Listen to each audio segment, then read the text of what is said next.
नमस्कार, सुशल संवाद के इस खास पेशकश में आपका स्वागत है और हम जनता से जुड़ी हुई समस्या और सरकार की योजनाओं को आप तक बताने और पहुंचाने के लिए यहाँ पर आए हैं। और किस तरीके से आम आदमी के लिए जब योजना बनती है लेकिन जब उसका क्रियान्वयन और इम्प्लीमेंटेशन सही से नहीं होता है तो वो एक तरीके से जंक में तब्दील हो जाता है। इस और ये कहानी आप भालूबसा के पुल के ऊपर हम खड़े हैं और जब रोड एक्सटेंशन हो रहा था 2019 के कार्यकाल में, जब रघुवर दास की सरकार थी, तो उस समय जिन लोगों को वहाँ से हटाया गया था, दुकानदारों को, उनके लिए एक योजना बनी थी कि हम उनको यहाँ पर दुकान देंगे और उसके तहत 50 से 55 ये दुकानें बनी हैं। आज 2019 से 2024 खत्म हो गया, 25 में हम प्रवेश करने वाले हैं और इस समस्या को लेकर कई बार हम दिखा चुके हैं, लेकिन इस पिछले 5 से 6 सालों में अब तक दुकानों का बंटवारा नहीं हुआ है। कुछ लोगों को मिला है, 10 या 15 लोगों का अलॉटमेंट जरूर हुआ है, जिसमें आप दिखेंगे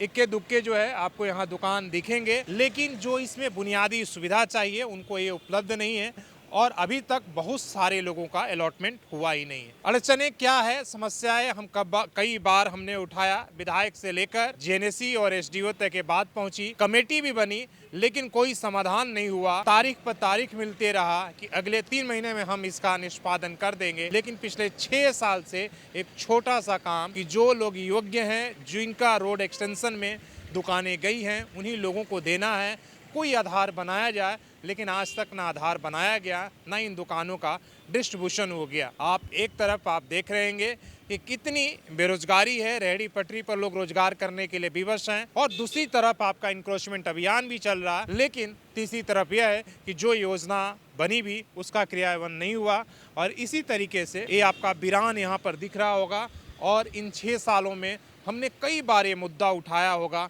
कई बार यहाँ के लोग हमारे तक चलकर और जेएनएसी के पास गए होंगे, लेकिन इस पर कोई सुध लेने वाला नहीं है। विधायक भी बदल गई और सरकार वही है, लेकिन अब देखना ये होगा कि क्या अगले 2024 से और 29 का कार्यकाल है, इसमें इन दुकान जो योग्य लोग हैं उनको मिलेगा, या इसी तरीके से ये आपके जो है कचड़े के ढेर में या जंक में तब्दील हो जाएगा। इसलिए कि जब आप पीछे से जाएंगे दुकानों को देखेंगे तो वो एक तरीके से इसमें जंग लगने शुरू हो गई हैं और अभी तक लाइट की व्यवस्था यहाँ पर नहीं है। लेकिन हम जन मुद्दों को आपके सामने उठाते हैं, बाकी काम उस सरकार और जनप्रतिनिधि का है कि क्या उनके कान पर जू रेंगता है या नहीं, या ये दुकान अच्छे लोगों को मिलता है, जो योग्य हैं, जो गरीब लोग हैं, जो इसके हकदार हैं, ताकि वो अपना रोजी रोटी रोजगार कर सके, या इसी तरीके से अफसरशाही में या एक तरीके से लापरवाही में